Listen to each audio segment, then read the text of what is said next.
bridges we burned all of the years, hoped we would learn what's truly important there at the end. Tie-binding moments between old friends.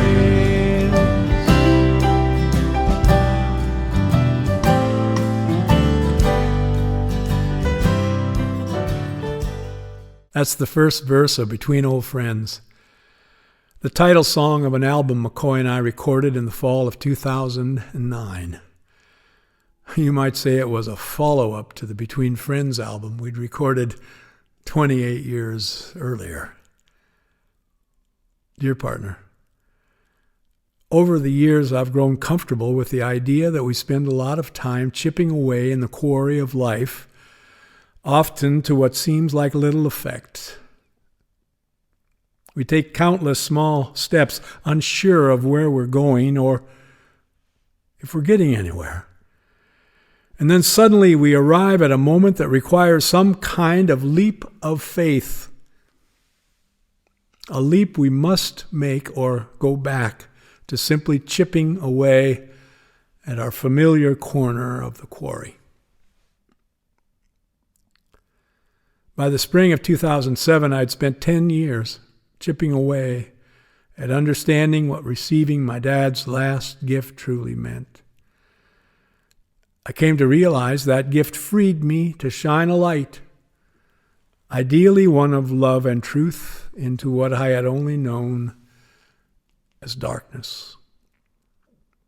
And that insight made me realize how afraid I am of the dark and of my own dark side.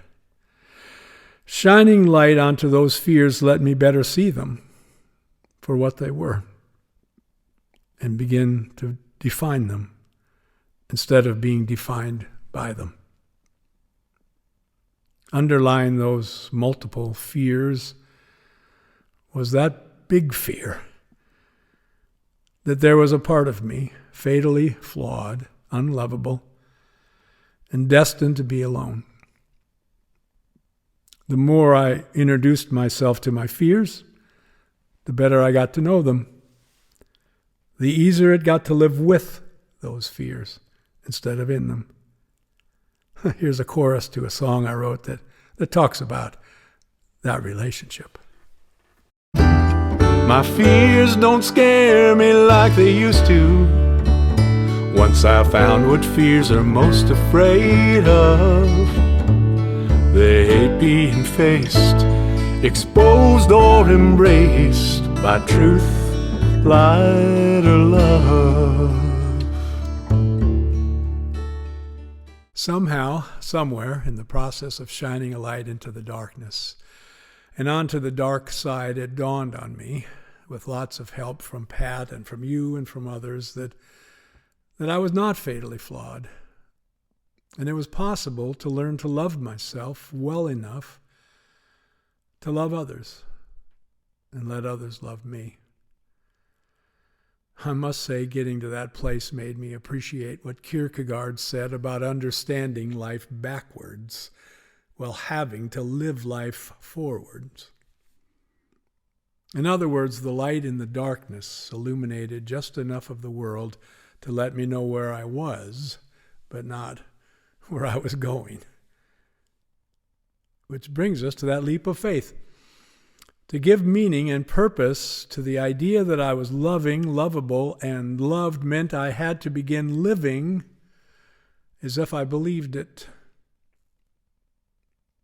It was time to stop chipping away at those fears.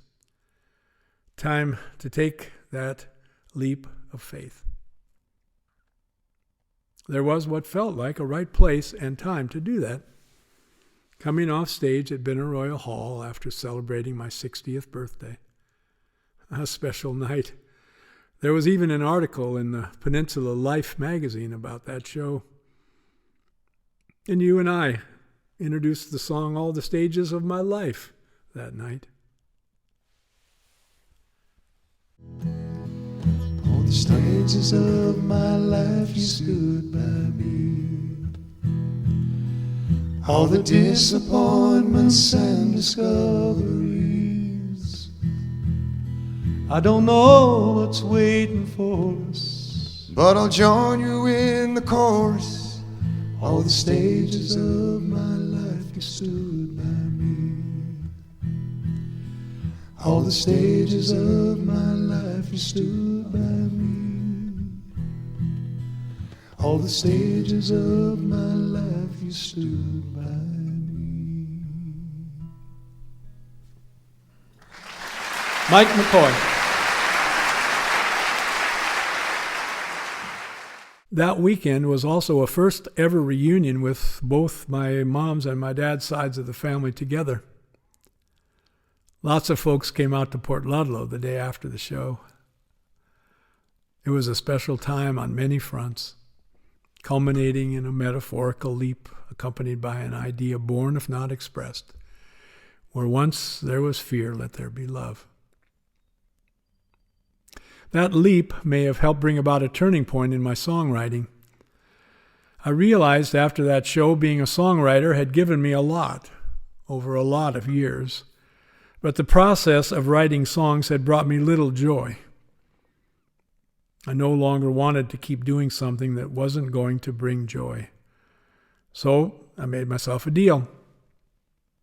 For 100 days, or essentially the length of that summer, I would get up every morning with the idea of finding joy in songwriting. If I couldn't find it, I'd stop writing songs. Much to my delight, by September, I had discovered joy in the process that continues to this day. That summer, besides producing joy, produced a lot of new songs, including ones for us to sing. Eventually, enough good songs to decide to go into the studio and record a new album. I remember when I first shared the new songs with you. We were doing a concert tour in Japan. It was that Monday in November when we have our once-a-year special dinner. After sharing the songs with you in one of the hotel rooms, we went to the restaurant. Noguchi, our tour promoter, recommended chicken wings, a Nagoya specialty. It took us a while for us to figure out how to order. Before long, Carl and Noguchi came in and sat at the table next to us. We did fine after that. Ted played a big role in creating the album. Keyboardist, arranger, co-writer of a lot of the songs. The musicians Bob had introduced us to when we recorded Between Friends in '81 were still around, still working and ready. Reed Ruddy, now the studio manager, would once again be the engineer. Bob would produce. We would again invite friends and family and record the songs live in the studio. The studio was going to be available Labor Day weekend in 2009. In the middle of August, you were stricken with what you later learned was called vestibular neuronitis, which left you with severe, extreme, debilitating dizziness. I called regularly to see if things were improving. No change. With only a few days before the scheduled recording, I went over to your house. We sang through the 20 songs we hoped to record. I stayed overnight. We planned to sing the songs through the next morning. I told you your health was more important than any recording. And we laughed when I added, well, 90% of me believes that. We sang the songs through the next day, and you said you believed you'd be ready. You know, McCoy, we grew up thinking we were supposed to be tough. Coaches in high school and college kept telling us if the bone isn't sticking out, we could play, or should. Sometimes it's hard to tell the difference between playing hurt and playing injured. You did great in the studio. As I write this, I'm remembering some of the people who were there, who aren't here anymore. Maggie Savage, Sharon Wooten, Les Salmon, Jim Owens, Gene Taylor. Jerry Gordon, Gordy Adams, Dorothy Brancato, Frank Brancato. We had a birthday cake and sang happy birthday to Frank the night of the recording. And then there was Drager, known to those who know his books as Cooper Edens. He was there in his red pants. He's one of those who fits in by standing out. After we took a break, he was nowhere to be found. We didn't know it, but he'd left the studio not feeling well. He hoped getting something to eat would help. It didn't. He went home to lie down. Fortunately, a friend called and recognized the trouble Drager was having speaking, and the friend called 911. Drager had suffered a stroke. Talking to his mom the next day at the hospital, she was shaking her head. He's been a hypochondriac his whole life, she mused, and the big one comes, and he doesn't seem to notice. Drager's creative mind and indomitable spirit have inspired me for more than 50 years. Never more than watching him live with and engage in life these days, no longer able to control his right hand. The one that created with his drawings and paintings magical worlds of love and imagination where all are welcome. After the Between Old Friends album came out, one of the shows we did to promote it was at the Broadway Performance Hall in Seattle, where we also celebrated Drager's 65th birthday. In the second half, with help from some songs from the album, you told the story about finding your way out of the darkness and into the light. I was off stage and didn't hear it, but Drager told me later how he yelled up to you and told you that he'd always loved you. And at the end of the concert, we got Drager on stage, and you put your hand on his shoulder, and we all sang Let Love Go Forward. It's one of those moments I make sure to remember whenever I start wondering who we are and what are we doing here. The last song on the album is called I Believe. The words of the bridge and the last verse feel like a good way to end this particular letter. I believe in joy and wonder. I believe in hope and trust. I believe that something special lives in every one of us. I believe faith's often tested, and it's how we face our doubts that will explain, give meaning, and define our lives somehow. I believe faith is exploring what is darkest for ourselves. That hope is somehow sharing what we find with someone else. I believe that you have been a true and trusted friend to me. We are better for the journey. I believe.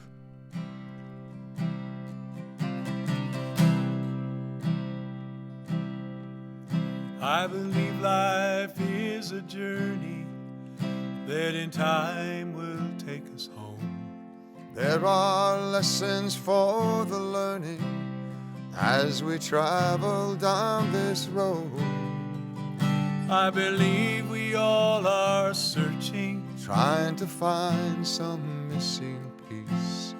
we may find it in each other.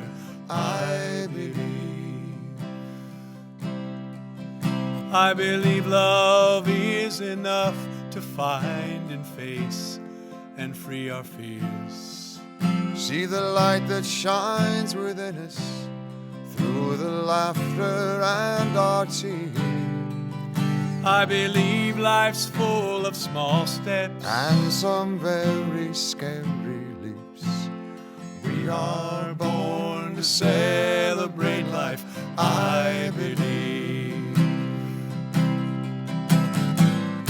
I believe in joy and wonder. I believe in hope and trust. I believe that something special lives in every one of us. I believe faith's often tested, and it's how we face our doubts that will explain, give meaning, define our lives somehow. I believe faith is exploring what is darkest for ourselves, and that hope is somehow sharing what we find with someone else. I believe that you have been a true and trusted friend to me. We are better for the journey, I believe. I believe in joy and wonder. I believe in hope and trust. I believe that something special lives in every one of us. I believe faith's often tested, and it's how we face our doubts that will explain, give meaning, define our lives somehow. I believe faith is exploring what is darkest for ourselves, and that hope is somehow sharing what we find with someone else. I believe that you have been a true and trusted friend to me. We are better for the journey, I believe.